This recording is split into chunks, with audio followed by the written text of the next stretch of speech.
한국과 일본 양측은 내일 국장급 협의를 갖고 모레인 28일 외교장관 회담을 갖기로 했습니다.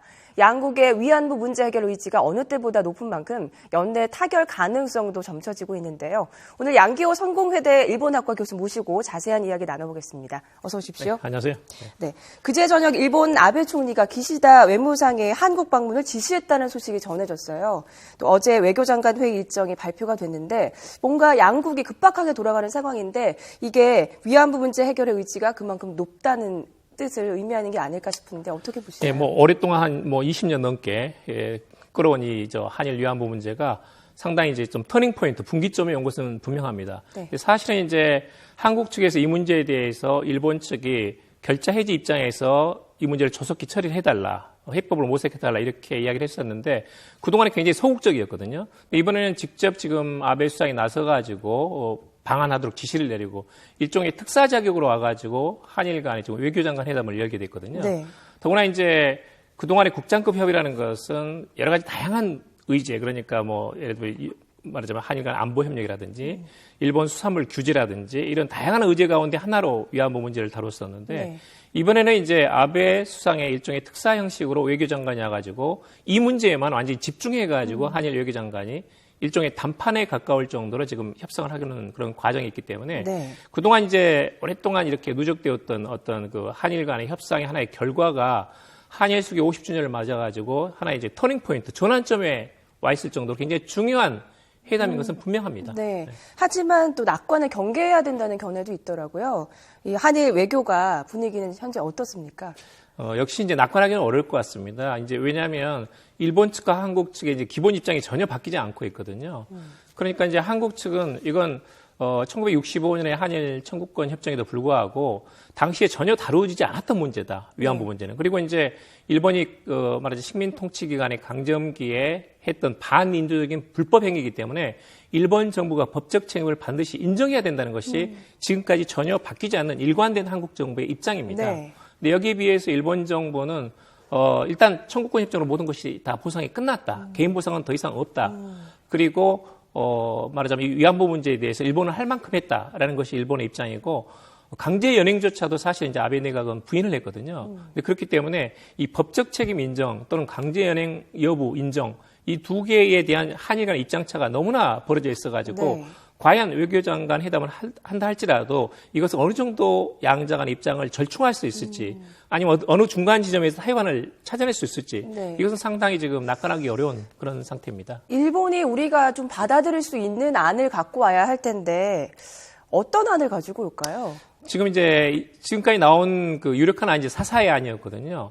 2012년에 당시 외무성 사무차관이었던 사사회가 한국 정부에 제안한 안인데 일본 수상이 직접 이제 사죄문을 만들고 그 사죄문을 들고 가가지고 주한 일본 대사가 피해자에게 직접 문서를 읽고 네. 위로를 하고 사죄하고 그리고 이제 일본 정부 기금으로 만든다는 것입니다. 그런데 지금 나오고 있는 안은 사실 거의 달라진 게 없습니다.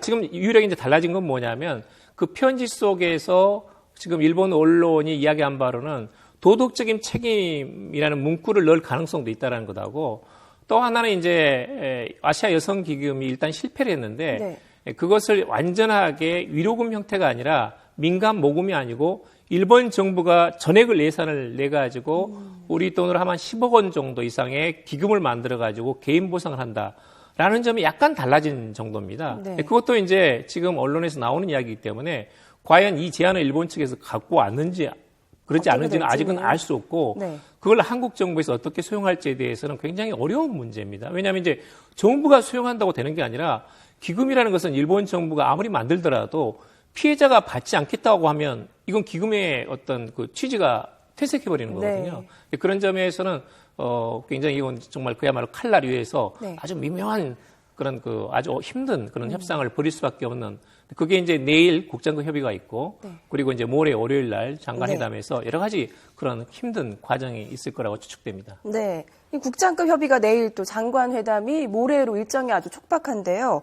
이 한일 당국 간에 이런 촉박한 일정이 물밑 교감이 이미 합의가 된 게 아니냐 이런 이야기도 있더라고요. 22일 날 이제 아베 수상의 외교 책사인 야치 NSC 국장이 와가지고 우리 이제 이병기 비서실장과 여러 가지 많은 그 물밑 대화를 했습니다. 네.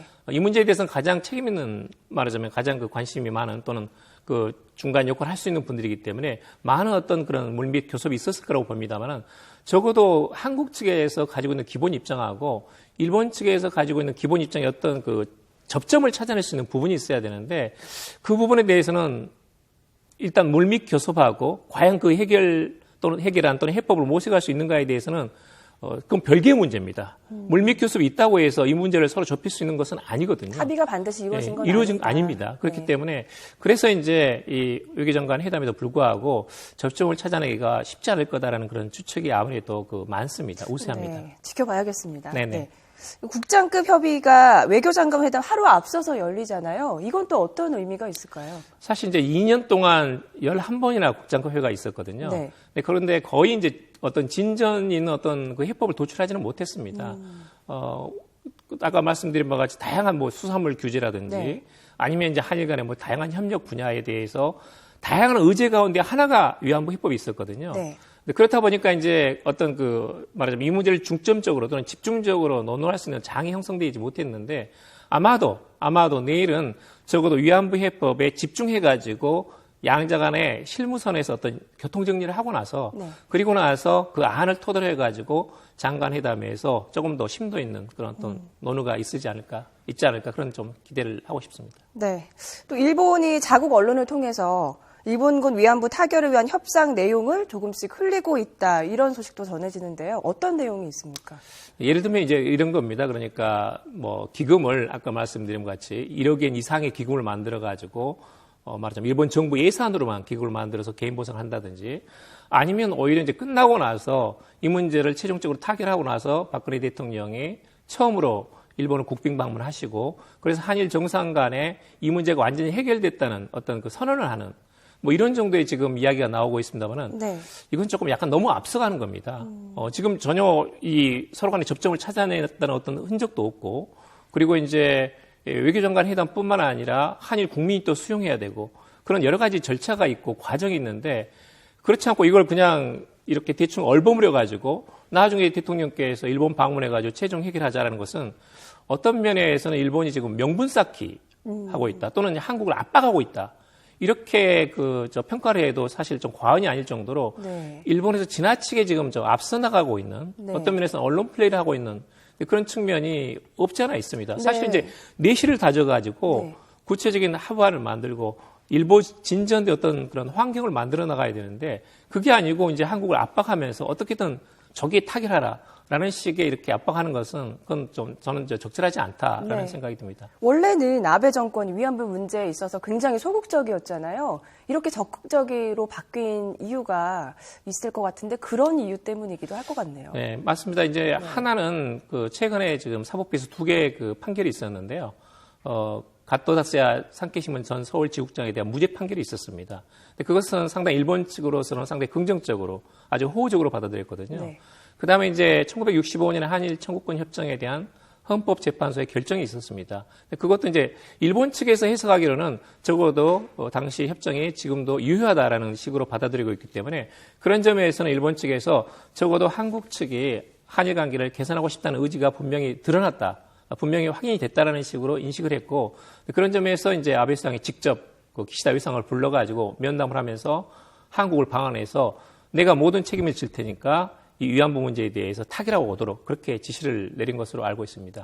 사실은 이제 아베 수상 자신도 이 문제가 한일 간에 굉장히 중대한 쟁점이기 때문에 네. 어떻게든 이 문제를 해결하고 싶다는 생각은 분명히 가지고 있었고 또 우리 박근혜 대통령께서도 한일 수교 50주년을 맞아가지고 연내까지 어떻게든 이 문제를 타결하고 한일 관계를 개선해 나가자는 그런 언급을 수차례 하셨기 때문에 네. 그런 점에서는 일정 부분은 일본 정부가 성의를 표시하고 있는 것은 그건 이제 뭐 분명합니다. 그건 뭐 평가할 수 있다고 봅니다. 네, 내년에 일본에는 참의원 선거가 예정이 돼 있는데요. 아베 정권은 우경화 기조를 계속 유지해 왔는데 앞으로도 그럴까요? 어떻게 보십니까? 위안부 해법과 별도로 이건 계속 지속될 거라고 봅니다. 벌써 이제 내년 2월에 독도의 날 또 시마네현에서 그런 행사를 하거든요. 그리고 이제 교과서 검정 결과가 또 나옵니다. 그리고 내년 3월부터는 이제 안보법제, 일본의 집단적 자위권이 시행이 되게 됩니다. 네. 그것은 이제 한국으로서는 약간 말하자면 어떤 좀 신경을 쓸 수밖에 없는 부분이거든요. 그리고 아마도 참여연 선거가 끝나고 나면 네. 일본은 헌법 개정으로 달려갈 가능성이 매우 높습니다. 지금 그것을 위한 그 사전 그 절차로서 정지 작업을 하고 있는데요.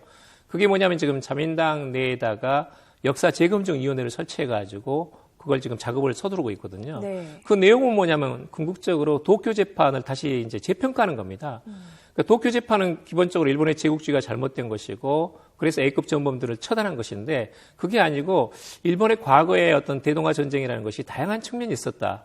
그리고 당시 헌법이라는 것은 일본의 평화헌법은 강대국 또는 승자의 일방적인 어떤 그 강요에 의해서 만들어진 그런 그 일본인이 만들지 않은 외국인이 만든 헌법이다. 강요된 헌법이다. 네. 그렇기 때문에 일본이 지금 그 정상국가가 되지 못하고 절름발이 상태다. 이렇게 지금 이제 평가를 그 보고서에 최종 결론이 나올 가능성이 매우 높거든요. 네. 그런 점에서 지금 다양한 이런 과정 또는 여러 가지 분야에서의 어떤 일본의 우경화 또는 그 일본 나름대로 어떤 그 역사 재평가를 통한 말하자면 역사 왜곡 이런 것들이 위안부 해법과 별도로 계속 진행될 가능성이 매우 높습니다. 그런 점에서는 한일 관계가 말하자면 굉장히 여러 가지 악재가 많이 좀 널려 있다. 이것은 뭐 부인할 수 없는 사실이지만 이번에 다음 주 월요일 날 한일 외교장관 회담에서 네. 위안부 해법에 대한 어떤 상당히 일부 진전된 공감대를 형성할 수 있다면 이런 다양한 쟁점에도 불구하고 한일 양국 외교당국이 이런 것들을 관리해 나갈 수 있는 어떤 모멘텀을 확보할 수 있는 것도 또 사실이거든요. 네. 그런 점에서는 다음 주 월요일 한일 외교장관 좀 기대해 보고 싶습니다. 네. 일본이 위안부 문제와 함께 또 위안부 소녀상 철거 같은 다른 현안까지 엮을 가능성도 있다고 보십니까? 어떻게 보시나요? 저는 이제 그것은 일본의 지속적인 아주 그 집요한 요구인데요. 네. 저는 그것은 현실적으로 불가능하다고 봅니다. 지금 이제 국내에 이미 24개나 되는 위안부 기림비하고 소녀상이 있거든요. 미국에도 9개나 있습니다. 네. 그 시민단체가 그걸 만들어가지고 거기는 많은 아픔이 담겨 있는 것이고 지금까지 수요 집회라는 것이 어떤 상징적인 그런 어떤 장소인데 네. 그걸 어떻게 자유민주주의 국가에서 그렇죠. 한국 정부가 나서가지고 시민단체가 더구나 그 아픔이 담겨 있는 그런 조형물을 없애라고 어떻게 이야기를 하겠습니까? 그건 불가능한 그런 요구라고 보고요. 네. 그렇지만 이제 국제법상으로 외국 대사관 앞에 이렇게 조형물을 설치하는 것에 대해서는 적절하지 않다는 지적은 분명히 있거든요. 그런 점에서는 지금 일본 측에서 요구하고 있는 것이 모든 그런 그 소녀상이 아니라 대사관 앞에 설치된 그 소녀상에 대해서 조치를 해달라는 것이 여기이기 때문에 네. 만일 일본 정부가 피해자가 납득할 만한 어떤 제안을 들고 오고 그리고 한국 국민이 수용할 만한 그런 그 제안을 한다면 그것은 저절로 해결될 수 있습니다. 네. 만약에 충분히 피해자가 그것을 납득을 하고 또는 이제 수용을 한다면 그것은 예를 들면 기념관이라든지 아니면 박물관 쪽으로 옮길 수 있는 그건 가능성이 제로는 그렇죠. 아닙니다. 네. 그렇지만 중요한 것은 우리 국민 또는 피해자가 납득할 만한 일본 측의 결자 해지 입장에서 거기에 걸맞는 제안을 가지고 와야 되는 거죠. 네. 쉽게 말하자면 법적 책임, 강제 연행을 인정하면 되는 겁니다. 네. 그 다음에 문제는 풀립니다. 네. 네, 그러면 마지막 질문 드리겠습니다. 한일 양국 사이에 아직까지 남아있는 숙제가 굉장히 많은 것 같습니다. 앞으로 우리는 어떤 자세를 취해야 할까요? 네. 지금 이제 박근혜 정부도 임기 후반기에 들지 않았습니까?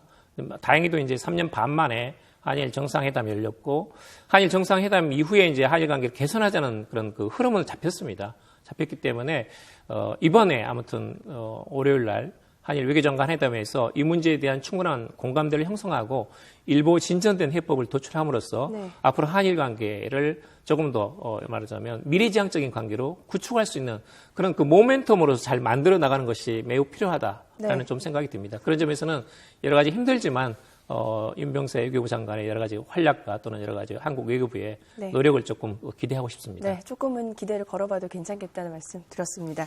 네, 오늘 양기호 성공회대 일본학과 교수 모시고 자세한 이야기 나눴습니다. 오늘 말씀 고맙습니다. 네, 감사합니다.